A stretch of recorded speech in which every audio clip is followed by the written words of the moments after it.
Hey guys, I'm Alio. I'm Shanique, and this is Shaji. So, we decided to quit our jobs in London to travel the world full time.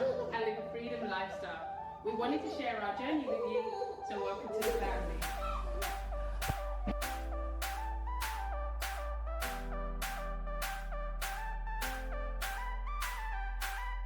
Hey guys, welcome back to another video. It's wonderful to be here again, and today I have a very much requested video about teaching English online and kind of giving you the lowdown on what it's like to be a TEFL teacher.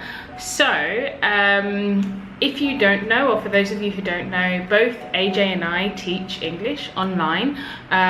We both work for different companies, so I'm going to talk to you a little bit about what it's like to do that.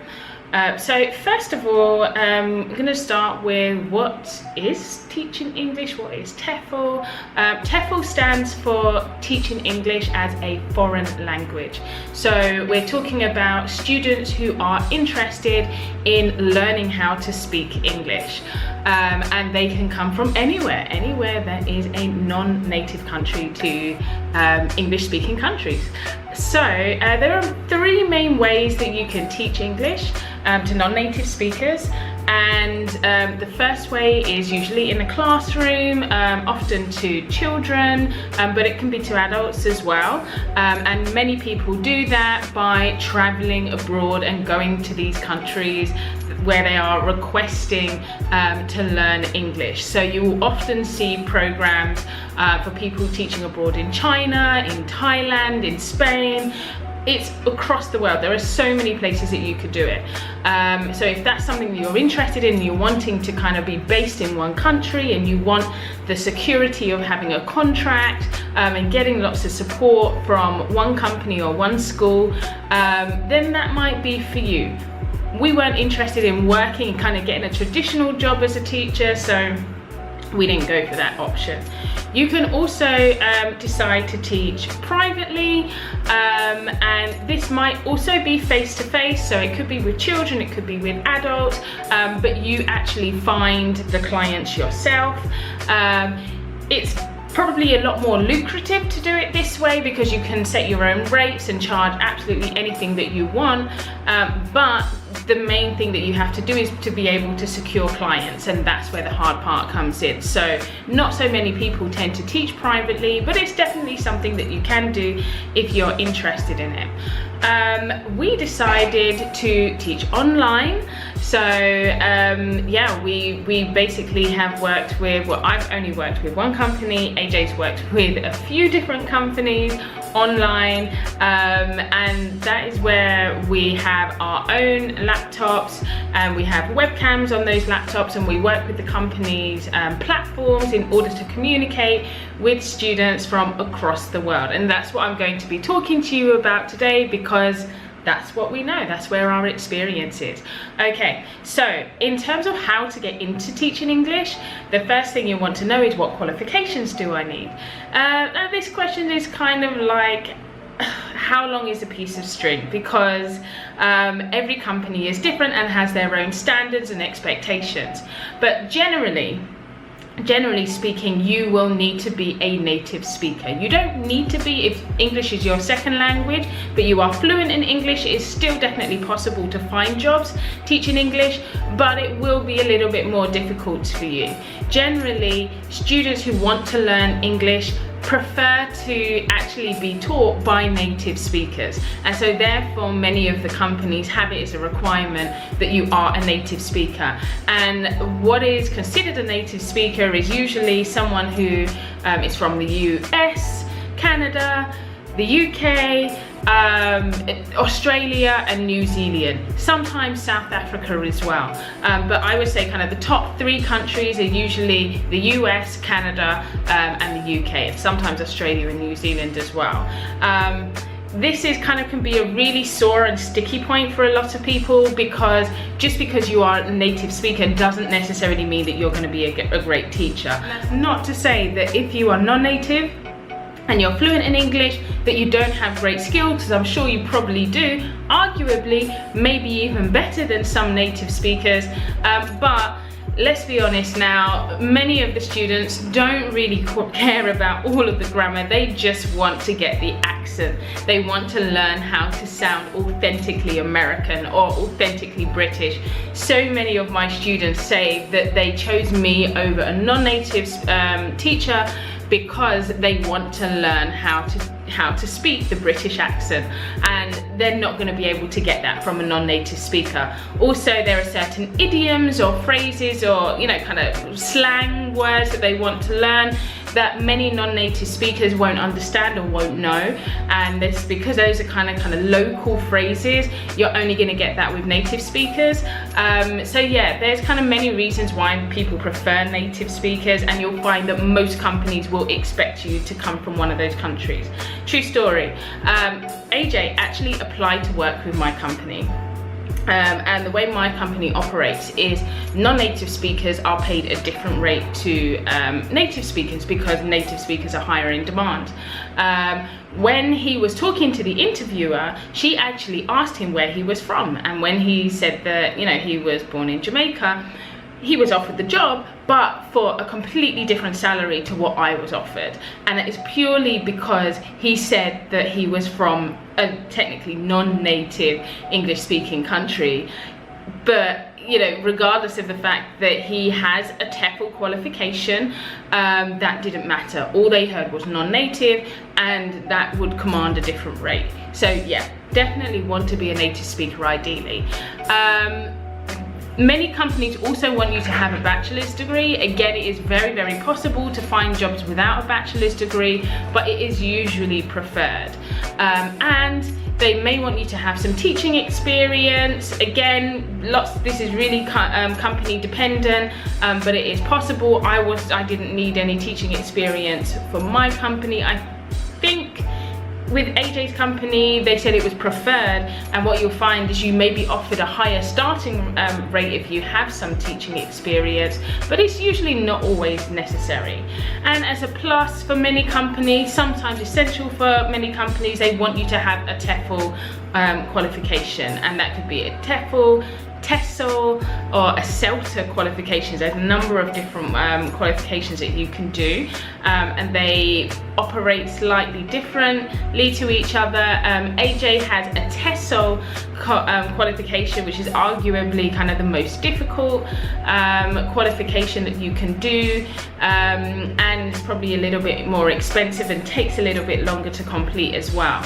As far as courses are concerned, no course is created equal. You can find courses that are on Groupon and cost as little as like £35 and can be done in a matter of days, and then you can find qualifications that take a month and are intensive, and that's what AJ did, an intensive month course while we were in Spain, and it was every day, all day for an entire month, and he actually got some teaching experience within that qualification. It was more expensive, but he definitely believes he was more better for it.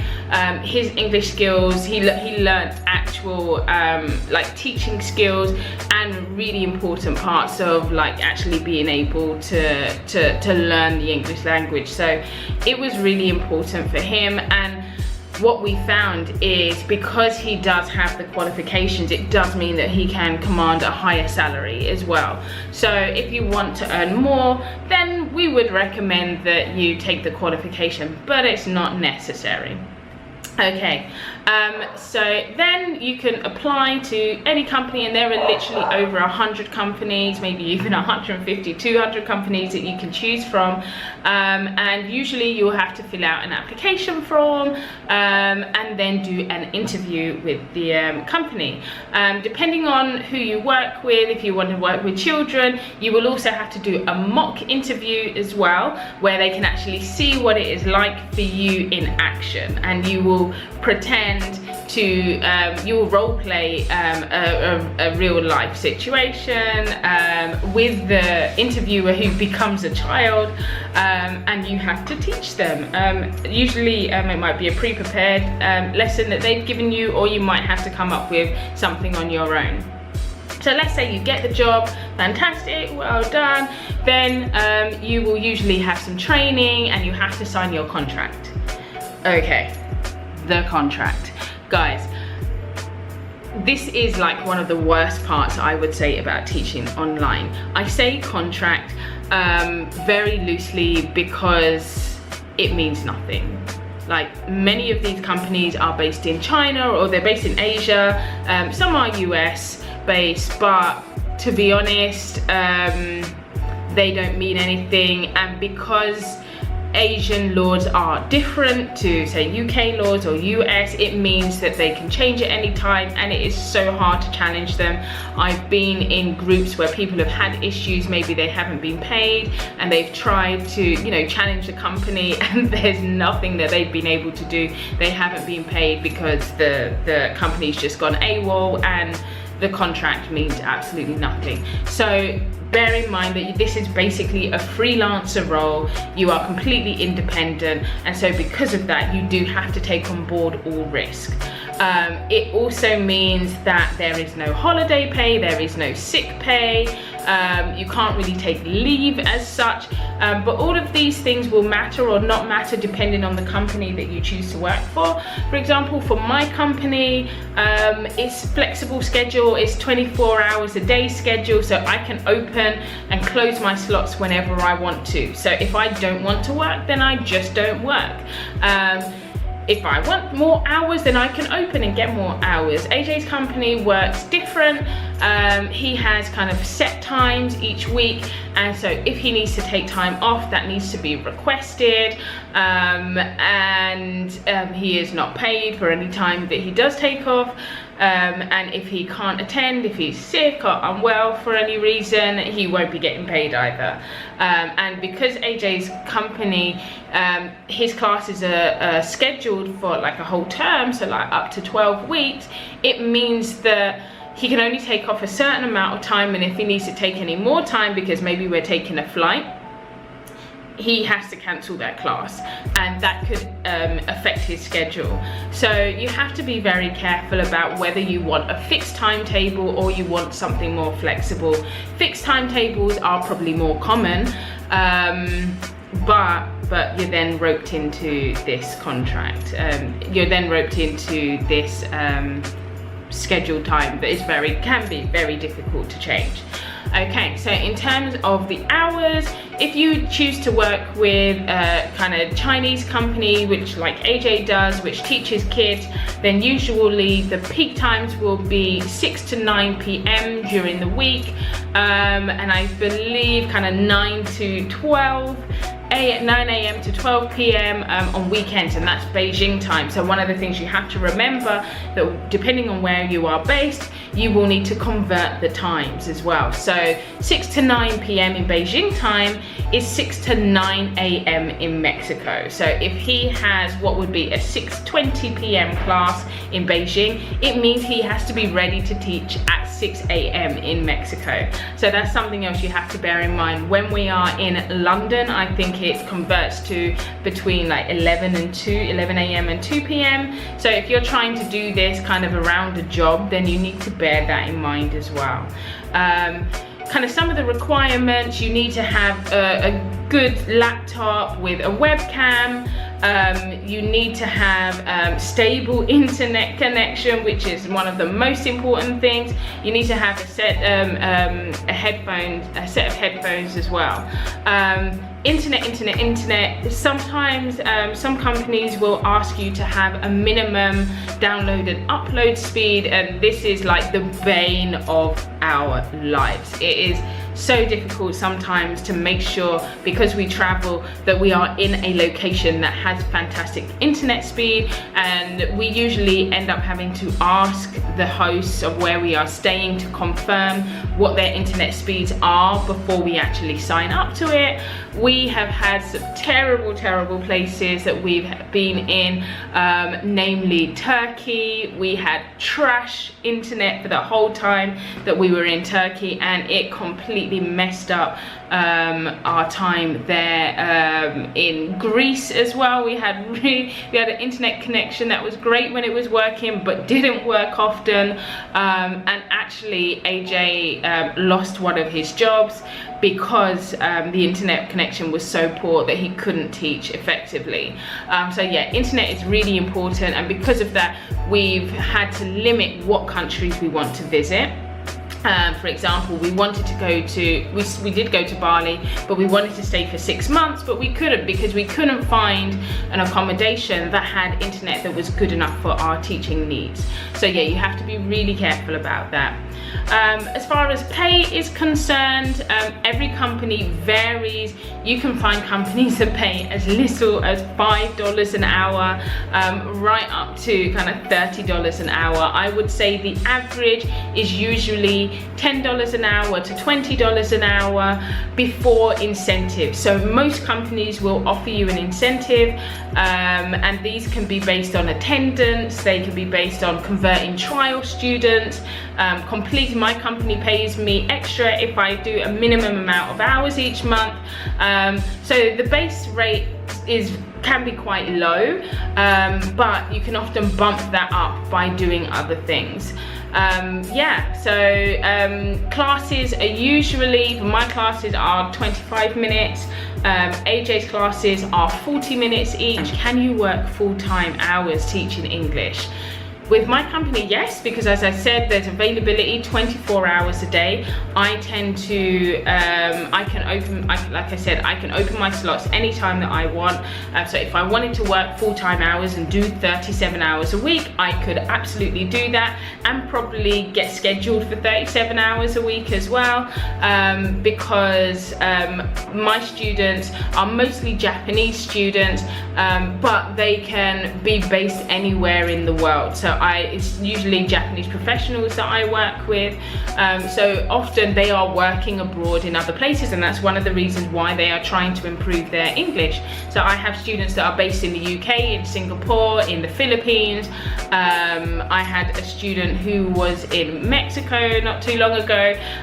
So because of that, it means that anytime that you open your slots, you could probably find that you'll get booked. I would say at least 85 to 95% booked most of the time. Yeah, AJ's company is limited because, like I said, he teaches Chinese children, so the peak times will be after they are out of school, so it might be 6 p.m. to 9 p.m. and then on the weekends as well. So that obviously means there is a limit to how much he can teach. Look who it is! Hello! It's family! Hola! Yeah, family's back, they've been out. So yeah, what else have I not said? What is it like to teach English? Okay, so first of all, I don't actually think what we do is teaching English per se. I'm sure AJ You will don't have teach English. Hold up a minute. You don't teach English, I do. Okay, okay. So, but on a serious level, I think we are edutainers is the phrase that I hear a lot of people throwing around. It is education with an element of entertainment. So like, even like with AJ is fantastic at what he does. He works really well. He does kids. A huge amount of respect for him because I hate working with kids. I'm so glad that most of my students are adults because I just do not have the personality to be all up here like the whole 40 minutes of time. I ain't got it. AJ does. He has the energy and the enthusiasm for it, but a lot of it is performance based, and it is, you have to be really excited, really high-pitched voice. Come on kids, let's go. That's not me. So that's why teaching adults works well for me, because most of the time when I'm talking to my students, it is literally just that. It's a conversation. With my students, they can usually book to use materials, or they can have free conversation conversation where we just chat. And a lot of the time that is what students want to do. They just want to talk about life, they like hearing about our travels and where we're going and why we travel, or we talk about what's going on in the world today. And you know, currently Brexit is huge conversation, or coronavirus, or whatever is happening at the time. So yeah, for me it is really just kind of chilled, it's laid back. I love it because we get to meet some really great people, and I get to learn about their lives and the Japanese culture, and they get to learn you know, kind of about what we do and what it's like living in the UK.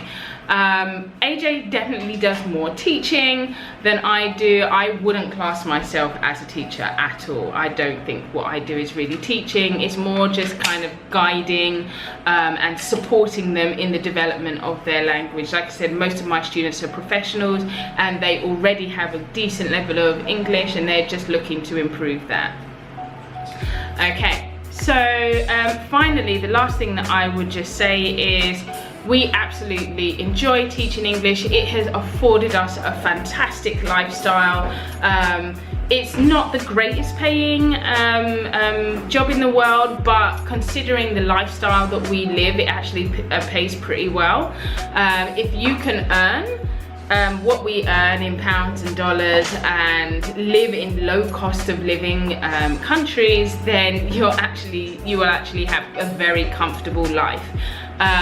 But either way, regardless, I would say it is a fantastic boost to your income. Even if you are living in the US or the UK and you're looking for an extra way just to bump up your cash each month, trying to pay down some debts, I would definitely say give teaching it online a go, because I'm sure you'd do fantastically well and have great fun doing it. There are a lot of frustrations, like I said, I guess because of culture differences and laws that do not work the same at all as you know, as we're used to. But once you get past all of that, it's actually quite a lot of fun. One of the things that I would recommend is, if you want to make this your full-time job, you will need to diversify your income and do not rely on one company. That is really important. Like I said, we've had issues with our internet connection, with absences, and AJ has had to change job. I think he's on to his third company now that he's worked with over the past kind of year and a bit, almost 2 years that we've been traveling. So there are no guarantees, like I said. So ideally you probably want to work with more than one company. If you're just getting into it, I would suggest maybe like a company like mine, Bibo, where you know the pay might be a little bit lower, but it's very, very flexible and you can just work it around anything else that you've got going on, and then teaming it up with a higher paying company where you can get some more guaranteed hours, better pay.